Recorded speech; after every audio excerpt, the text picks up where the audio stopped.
Rasulullah ya gitu, melihat hidup tuh gampang saja. Ketika tanya, ya Aisyah apa ada sarapan? Tidak ada ya Rasulullah, ya sudah saya tak puasa. Jadi enteng saja. Kadang-kadang beliau ingin puasa, ya puasa sunat, ada sarapan nggak jadi puasa. Rileks. Nabi itu rileks. Kalau ngajari kebaikan juga rileks. Nah sekarang itu banyak orang yang karena mungkin kurang baca, Islam tuh kayak menjadi aturan yang bengis, yang repot, yang mengekang. Itu tidak seperti itu. Yuridu wa bikumul yusra wala yuridu bikumul usra. Allah menghendaki agama ini mudah. Sehingga ada sahabat di Imami Mu'ad itu baca Baqarah. Sahabat ini pekerja petani, mufarokoh ditinggal. Ketika Mu'ad lapor, ya Rasulullah ini ada orang munafik, tengah-tengah sholat mufarokoh saya ditinggal. Yang disalahin itu tidak yang ninggal tapi Mu'ad. Afattanun anta ya Mu'ad, kami itu tukang fitnah. Masa ngimami petani pakai surat Baqarah? Jadi yang disalahkan ini imamnya. Kalau kamu jadi imam, sholatnya ya yang cepat. Makanya terus banyak orang kecepatan karena tadi. Jadi Nabi itu enteng sekali. Jadi apa ya, Nabi itu beda dengan yang kita bayangkan beda. Nabi pernah ngaji di masjid, kemudian ada tetangga lewat pakai cangkul ke kebun. Semua sahabat gerutu.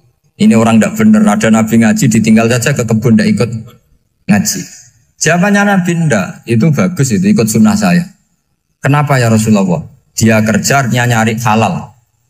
Dan untuk menghidupi keluarganya itu juga ajaran saya. Sehingga yang ngaji ya ajarannya Nabi, yang nggak ngaji karena kerja mencukupi keluarga juga ajarannya Nabi. Segampang. Oh, kalau kayaknya kamu kan, wes gak roh akhlak kan gitu. Nabi rileks saja Nabi.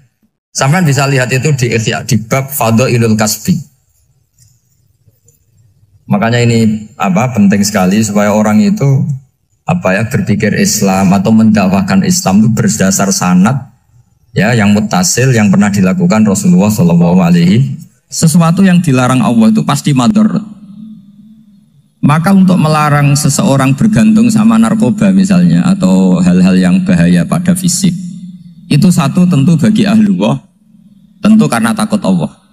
Tapi banyak masyarakat yang memang benar-benar bisa meninggalkan narkoba karena efek buruknya ganja. Bahwa itu mengakibatkan sakau, mengakibatkan tidak sadarkan diri, mengakibatkan kebangkrutan ekonomi macam-macam. Sehingga mereka benar-benar benci sama yang namanya narkoba. Jadi di antara manhajul Quran itu kalau mentakbih, memburuk-burukkan maksiat itu mesti dikritik innahu kana fahisyah. Innahu kana fahisyata wa maqta wa sa'a sabila. Innahu kana fahisyata wa sa'a sabila. Diulang beberapa kali. Sehingga dibutuhkan kecakapan untuk menganggap satu hal yang buruk itu fahsyah, sesuatu yang enggak rasional, sesuatu yang tidak positif, sesuatu yang pasti berdampak negatif. Sehingga kalau misalnya tadi dibacakan oleh Qori, kuntum khaira ummatin ukhrijat linnasi ta'muruna bil ma'ruf wa tanhauna 'anil munkar.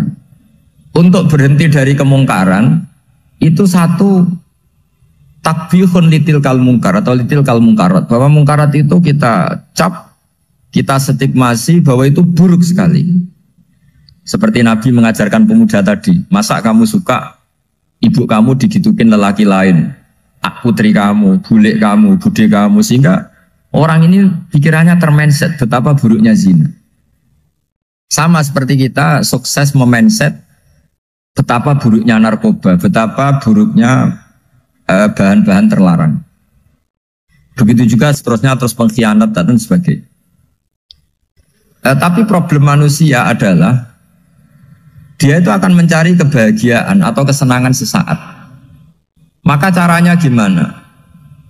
Keinginan senang lewat maksiat ini dilawan dengan nyaman dengan taat. Saya ulang lagi, nyaman dengan taat. Sehingga ulama dulu punya kalimatul munajat, artinya kalimat hubungan pribadi sama Allah yang menjadikan orang itu nyaman. Dan ini yang diajarkan kitab-kitab tasawuf. Kitab tasawuf itu sukses mengajarkan melihat alam raya ini semuanya nyaman, termasuk yang mengecewakan. Itu dianggap nyaman. Saya berkali-kali mengajarkan ilmu ini karena ini musalsal ila Rasulillah SAW. Itu pernah suatu saat Imam Ahmad itu dipanggil sama tetangganya, anak muda. Tentu Imam Ahmad ini orang yang sangat soleh, sangat waroi, sangat tunduk sama perintahnya Allah dan Rasul. Pemuda tadi manggil, ya Ahmad, datang ke rumah saya. Imam Ahmad datang. Setelah sampai ke pemuda tadi, sudah pulang lagi, saya tidak butuh kamu. Pulang lagi. Setelah sampai rumah dipanggil lagi, ya Ahmad, datang lagi. Datang lagi.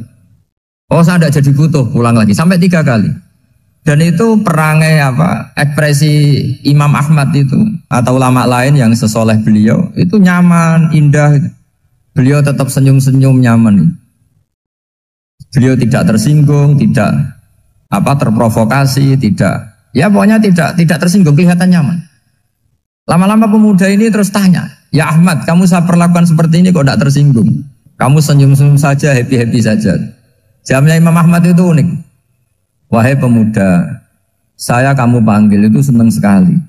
Karena kata Nabi, kalau kamu iman dengan Allah dan Rasul, maka hormatilah tetangga. Jadi saya senang. Karena nuruti perintah Allah untuk menghormati tetangga. Jadi tidak ada urusannya dengan kamu. Kagetnya kayak apa?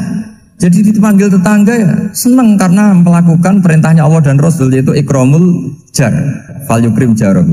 Disuruh pulang, kamu ingin saya pulang, ya saya pulang. Disuruh datang, ya saya datang. Jadi saya tidak tersinggung, saya tidak ada urusan dengan kamu. Urusan saya dengan Allah Subhanahu wa ta'ala.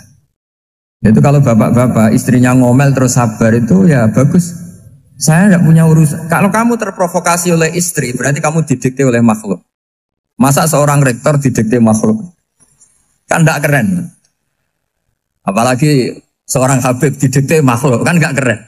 Yang bisa mendikte kita hanya Allah Subhanahu wa ta'ala. Dan Allah mendikte kita, mengajarkan dia wa ashiruhunna bil ma'ruf fa in karihtuhunna fa asa an takrahu shay'an wa yaj'alallahu fi khairan katsira. Jadi cara melihat istri kita bawel gitu atau cerewet, alhamdulillah ini ada pahala tanpa modal, cukup sabar. Kalau istri kamu sedang mesra malah mintanya ke mall, malah biayanya tinggi. Murah mana dapat pahala dimarahin sama saat mesra minta ke mall? Milih yang pertama kan? Nah ya itu tidak usah modal. Ya gitu aja. Jadi kalau istri sedang marah bawel, anggap saja ini rezeki. Dapat pahala tanpa apa? Biaya. Nah kalau pas rukun malah nantang ke mall, biayanya malah tinggi. Jadi ulama dulu itu melihat dunia itu happy. Pernah Imam Syafi'i dikasih tahu, orang yang tadi nyium tangan kamu ya, itu di rumah menghujat Anda. Jadi dia sopan hanya di depan Anda, kalau di luar menghujat Anda. Jawabnya Imam Syafi'i lucu. Ya baguslah. Yang cerita ini kaget. Kenapa bagus ya Aba Abdillah? Kalau manggil Imam Syafi'i ya Aba Abdillah. Ya berarti saya masih wibawa, di depan saya tidak berani katanya. Jadi dipandang enteng saja. Jadi kalau kamu di depan kamu istri kamu tidak berani belanja, tidak ada kamu belanja banyak, anggap saja Anda wibawa. Jadi enteng saja. Pernah Imam Syafi'i dikasih tahu, separuh dari kampung Anda itu gak suka kamu. Ya bagus lah. Kenapa? Oh nak rukun malah bakal utang katanya gitu. Kira-kira yang utang itu yang rukun apa yang neng-nengan?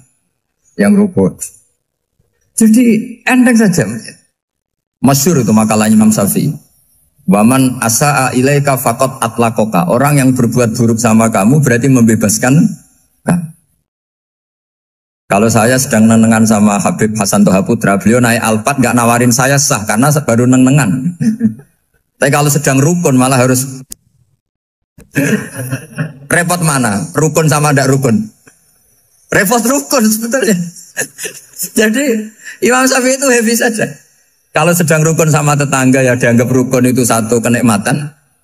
Sedang tidak rukun ya dianggap satu kenikmatan. Jadi orang dulu itu serilek itu melihat dunia. Kalau kita kan enggak, ego. Wah saya ini suami kok dimarahin istri. Wah ini egonya bangkit. Padahal egonya bangkit itu ada kebodohan di situ. Yaitu seorang rektor didikte seorang istri, seorang makhluk. Apalagi kalau Anda daftar wali itu tidak akan jadi wali. Ini wali kok tunduk sama makhluk. Karena didikte apa? Makhluk. Maka Imam Ahmad ketika tetangganya bully gitu ya santai saja, beliau happy. Ketika pemuda tadi eskal janggal, Kenapa kamu gak tersinggung ya Ahmad? Memangnya saya harus tersinggung gimana? Kan tak panggil tidak jadi, tak panggil tidak jadi. Hei pemuda, saya ini tidak punya urusan dengan kamu. Saya nuruti kamu karena perintahnya.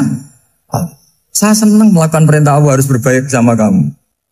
Sampai 3 kali.